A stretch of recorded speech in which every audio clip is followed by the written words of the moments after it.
వి gold trusted gold buyers మీరు తాకట్టు పెట్టిన బంగారాన్ని విడిపించి ఈ రోజు ఉన్న మార్కెట్ ధరకు కొనబడును.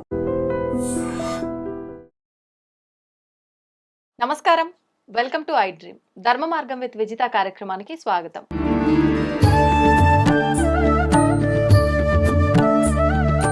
ప్రస్తుతం మనతో పాటు ఉన్నారు ప్రముఖ ఆధ్యాత్మికవేత్త జ్యోతిష్య పండితులు సుభాష్ శర్మ గారు. ఇప్పుడు వారితో మాట్లాడి మరిన్ని విషయాలు తెలుసుకుందాం. నమస్కారం గురుగారు. గురుగారు, మాఘమాసం అంటేనే చాలా విశేషమైనది. మాఘమాసంలో మనకు నది స్నానాలు అని చెప్పి ఎక్కువగా వివాహాలు శుభకార్యాలు జరుగుతుంటాయి. చాలా ప్రత్యేకమైనదిగా చెప్పుకుంటాం. కానీ మాఘమాసంలో వచ్చే పౌర్ణమి కూడా చాలా విశేషమైనదని చెప్పి చెప్తూ ఉంటారు. నిజంగా ఏంటి ఆ విశేషము? ఆ రోజుని ఎటువంటి విధి విధానాలు ఆచరించాలి? తెలియజేస్తారు. ముందుగా ప్రేక్షకులందరికీ శ్రీమాత్రే నమః, శ్రీ గురుభ్యో నమః. మాఘ పౌర్ణిమ అనేటటువంటిది చంద్రుడికి చాలా ప్రీతికరమైనటువంటి రోజుగా భావన చేస్తూ, ఆ రోజున విష్ణుమూర్తికి లక్ష్మీదేవికి కూడా చాలా ప్రత్యేకమైనటువంటి రోజు. మనకు పౌర్ణిమ అనగానే కొన్ని పౌర్ణిమలు చాలా మాఘ పౌర్ణిమ కానివ్వండి, కార్తీక పౌర్ణిమ కానివ్వండి, శ్రావణ పౌర్ణిమ కానివ్వండి, ఈ పౌర్ణిమలకు చాలా ప్రత్యేకత ఉంటుంది. ఎందుకు అంటే చంద్రుడు భూమికి అతి చేరువగా వచ్చేటటువంటి రోజుగా భావన చేస్తాము. అలాగే మాఘ పౌర్ణిమ రోజున చంద్రుడి నుంచి ఎన్నో రకాలైనటువంటి ఔషధీకరణమైనటువంటి గుణాలు ప్రకృతిలో ఇమిడీకృతం అవుతూ ఉంటాయట. అందుకే ఆ సమయంలో ఆ ప్రకృతిలో ఇమిడీకృతమైనటువంటి జలాలన్నీ కూడా, అంటే చెట్లు, చేమలు, వాగులు, వంకలు దాటి నదిలో కలుస్తూ ఉంటాయి. అందుకే మాఘమాసంలో స్నానం చేయడం ద్వారా ఆరోగ్యం బాగుంటుంది అని చెప్తూ ఉంటారు. అలాగే ఈ మాఘమాసంలో చలి ఎండ తీవ్రంగా ఎక్కువగా ఉంటుంది కాబట్టి చలి అదే పాలల్లో ఉంటుంది, ఎండ కూడా అదే రకంగా వీస్తూ ఉంటుంది. కాబట్టి ఈ ఉదయాన్నే స్నానం చేయడం ద్వారా కూడా శరీరం దృఢంగా ఉంటుంది అని కూడా కొన్ని గ్రంథాల్లో చెప్పడం జరిగింది. ఇది ఆయుర్వేదిక పరంగా చెప్పుకోవాలంటే. అందులో మాఘ పౌర్ణిమ అనేటటువంటిది విశేషంగా చంద్రుడు భూమికి అతి చేరువగా వచ్చేటటువంటి రోజు కాబట్టి ఈ మాఘమాసంలో గంగా స్నాన విధిని నెల రోజుల పాటుగా ఆచరణ చేసుకోవాలి. నెల రోజుల పాటుగా ఆచరణ చేసుకోలేనటువంటి వారు ప్రత్యేకంగా ఏకాదశి రోజు కానీ, లేదంటే పౌర్ణమి రోజున కానీ, ద్వాదశి రోజున కానీ, లేదా పంచమి రోజున కానీ, ఇలాంటి కొన్ని ప్రత్యేకమైనటువంటి తిథులు ఉంటాయి. ఆ తిథులలో తప్పకుండా గంగా స్నానం ఆచరించడం ద్వారా విశేషమైనటువంటి పుణ్య ఫలితాలతో పాటు గత జన్మలో చేసిన పాపకృతులు, ఈ జన్మలో చేసిన పాపకృతులు రెండూ కూడా పూర్తిగా తొలగిపోతాయని ప్రజల యొక్క విశ్వాసంతో ముడిపడి ఉన్నటువంటి అంశమే ఈ మాఘ పౌర్ణిమ యొక్క అంశము. ఈ మాఘ పౌర్ణిమ రోజున విశేషంగా విష్ణుమూర్తిని, లక్ష్మీదేవిని ఆరాధన చేసుకోవాలి. ఒక కలశాన్ని ఏర్పాటు చేసుకుని దాని మీద లక్ష్మీనారాయణుడి యొక్క ప్రతిమ, లక్ష్మీదేవి యొక్క ప్రతిమ, ఈ రెండింటిని కూడా పెట్టి చక్కగా దాన్ని షోడశోపచార పూజలతో చేయాలి. అలాగే విష్ణుమూర్తికి ఇష్టమైన ఎర్రటి పుష్పాలు, అమ్మవారికి సంబంధించిన ఎర్రటి పుష్పాలతో అమ్మవారికి, విష్ణుమూర్తికి అష్టోత్తర పూజ చేసుకోవాలి. అలా చేసిన తర్వాత ఆ కలశం ఏదైతే ఉంటుందో ఆ విగ్రహాలతో సహా ఆ కలశాన్ని బ్రాహ్మడికి దానం చేయాలని శాస్త్రవచనం. అలా చేయడం ద్వారా సుఖములు, సంతోషములు, భోగభాగ్యములు ఇవన్నీ కూడా కలుగుతాయని శాస్త్రపతి. అందుకే మాఘ పౌర్ణిమ లక్ష్మీనారాయణులకు ప్రీతికరమైనటువంటి పౌర్ణిమ అని చెప్పడం జరిగింది. అందులోనూ దేవతలందరూ కూడా ఎప్పుడైతే ఈ కుంభమేళలో దేవతలందరూ వచ్చి స్నానం ఆచరిస్తారని ఎలాగైతే చెప్తారో, ఈ మాఘ పౌర్ణిమ రోజున కూడా దేవతలందరూ వచ్చి గోదావరిలో స్నానం ఆచరిస్తారు అని చెప్పేసి కూడా శాస్త్ర ప్రతీక. కాబట్టి ఆ రోజున ఆచరించే స్నానానికి చాలా ప్రత్యేకత ఉంది అని చాలామంది విశ్వసిస్తూ ఉంటారు, నమ్ముతుంటారు. అందుకే మాఘమాసం స్నానానికి చాలా ప్రత్యేకత. అలాగే అర్ఘ్యానికి కూడా చాలా ప్రత్యేకత. అర్ఘ్యం అంటే ఏంటి అంటే ఆ రోజున సూర్యోదయానికి పూర్వమే గంగా స్నానం ఆచరణ చేసుకొని రాగి కలశాన్ని తీసుకొని ఆ రాగి కలశంలో పసుపు, కుంకుమ, అక్షతలు, ఎర్రటి పుష్పాలు ఈ అన్నీ కూడా వేసి సూర్యుడికి అర్ఘ్యం వదలాలట. అలా అర్ఘ్యం వదిలి ఆ రాగి చెంబులో నీళ్లు అయిపోయిన తర్వాత అది ఒడ్డుకు వచ్చి ఆ రాగి చెంబుని బోర్లా వేసి దాని చుట్టూ 3 ప్రదక్షిణలు చేస్తే గనక మనకు ఎనలేనటువంటి సుఖ సంపత్తులు కలుగుతాయి. చేసిన పాపములన్నీ కూడా గోదావరిలో నీళ్లు ఎలాగైతే పారుతూ ఉంటాయో ఆ రకంగా మన పాపాలన్నీ కూడా పారదోలుతారని చెప్పేసి శాస్త్రవచనము. గురుగారు, ఇప్పుడు పౌర్ణమి అనగానే చంద్రుడికి సంబంధించిన రోజుగా మాట్లాడుతున్నాం.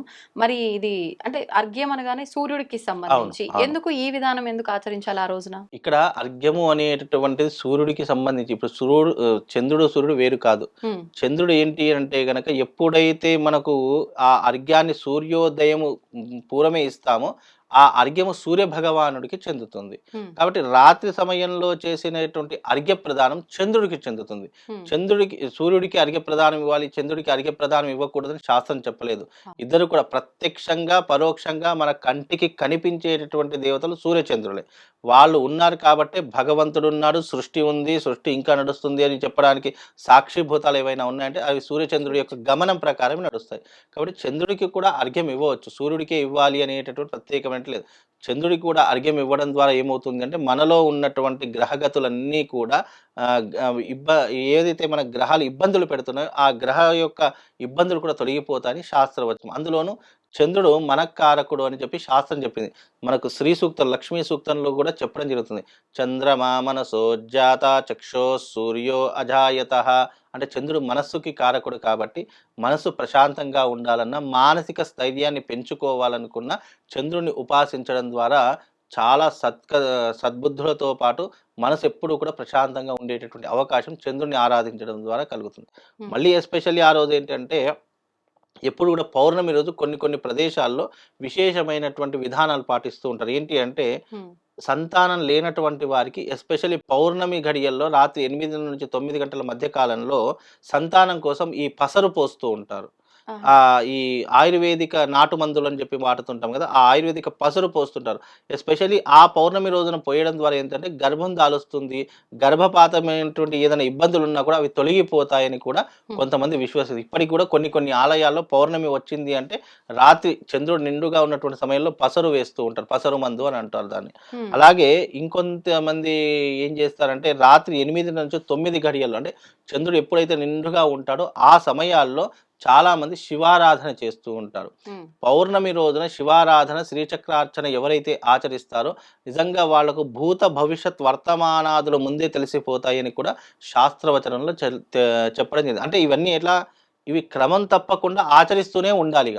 దీన్ని ఎప్పుడూ కూడా స్టాప్ చేయడం గానీ, లేదంటే మనం ఏదైనా ఇబ్బందులని చెప్పి మానుకోవడం గానీ ఇలా చేయకూడదు. హ్మ్. ఇవి క్రమం తప్పకుండా అలా చేస్తూ ఉంటే గనక మనకు భూత భవిష్యత్ వర్తమానాదులు ముందే తెలిసేటటువంటి శక్తి సామర్థ్యాలు ఉంటాయి. అది కేవలం అది పౌర్ణమి రోజున మాత్రమే సాధ్యపడుతుంది. అందుకే మాఘ పౌర్ణమి చాలా విశేషమైనటువంటి పౌర్ణమిగా చెప్పుకుంటాము. పౌర్ణమి రోజున శివారాధన అని అన్నారు కదా! ఏ హ్మ్. రకంగా చేసుకోవాలి శివారాధన? ముఖ్యంగా మనకు శివారాధన గాని, శ్రీచక్రార్చన గానివ్వండి, ఎవరైనా చేసుకుంటున్నారు అని అంటే గనక అంటే ఇది ఎందుకు చేసుకోవాలంటే ఎవరికైతే ఇంట్లో ఆరోగ్య సమస్యలున్నాయో, మానసిక రుగ్మతలు ఎవరికైతే ఉన్నాయో, లేదా ఇంట్లో ఎప్పుడు కూడా అల్లర్లు, గొడవలు, ఇబ్బందులవుతున్నాయి అని అనుకుంటున్నారో, వాళ్ళు ప్రతి పౌర్ణమి రోజున ఒక స్టీల్ తాంబూలం పెట్టుకొని దాంట్లో శివలింగాన్ని, శ్రీచక్రాన్ని పెట్టుకొని టెర్రస్ మీద చంద్రుడి యొక్క కిరణాలు ఎక్కడైతే ఎక్కువగా ప్రసరింపబడుతున్నాయో ఆ ప్రదేశంలో కూర్చొని దానికి అభిషేకాది క్రతువులు చేసుకోవాలి.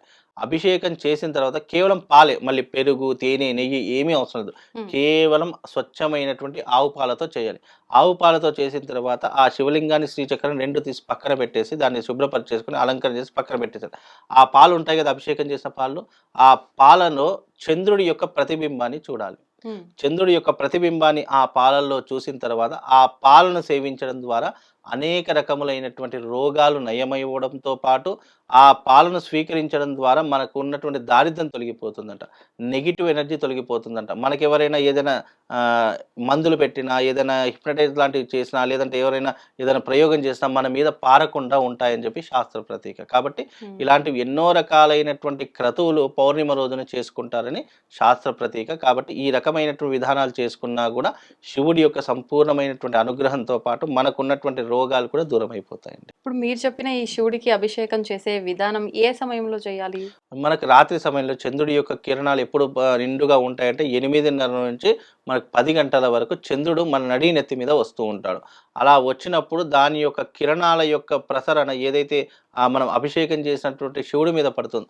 ఎప్పుడైతే సూర్యుడి యొక్క తేజస్సు, చంద్రుడి యొక్క తేజస్సు ఎలా ఉంటుందంటే సూర్యుడు ఏంటి అంటే సమస్త జీవరాశులకు ప్రాణకారకుడవుతాడు. సూర్యుడు వచ్చాడు అంటే చిగురు పూస్తుంది. ఒక పువ్వు పూస్తుంది. సూర్యుడు వచ్చాడు అంటే ప్రాణశక్తి పెరుగుతుంది. హ్మ్. అలాగే చంద్రుడి నుంచి వచ్చేటటువంటి కాస్మిక్ ఎనర్జీ ఎలా ఉంటుంది అంటే మానసిక ప్రశాంతతతో పాటు దాని నుంచి వచ్చేటటువంటి కాస్మిక్ ఎనర్జీ మనిషిని ఎప్పుడూ కూడా ఆరోగ్యంగా ఉంచుతుంది అని కూడా శాస్త్రం. అది ఎప్పుడైతే భగవంతుని యొక్క తత్వం మీద పడి అది ఒక పదార్థం మీద పడుతుందో అది ఔషధీ గుణంతో మారిపోతుందట. ఓకే. అందుకే పాలల్లో శివుడిని అభిషేకం చేసి ఆ పాలను సేవించడం ద్వారా హ్మ్. అది ఏమవుతుంది అంటే గనక ఒక ఔషధంలా మారిపోతుంది. ఔషధంలా మారిపోయినప్పుడు దాని యొక్క పని ఏదైతే మన శరీరంలోకి వెళ్ళిన తర్వాత దాని యొక్క పని అది చేసేస్తుంది. అది మనము నమ్మాలే తప్ప అది ఎలా జరుగుతుంది అని మనం అధ్యయనం చేయకూడదు. ఎందుకంటే ఇలా చేసినటువంటి సంఘటనలు పురాణాల్లో చాలా ఉన్నాయి. కాబట్టి అలా చేయడం ద్వారా మనకున్నటువంటి కొన్ని రకాలైన సమస్యలను దూరం అయిపోతాయని ప్రజల యొక్క విశ్వాసం అమ్మ. ధన్యవాదాలు గురుగారు. శ్రీమాన్.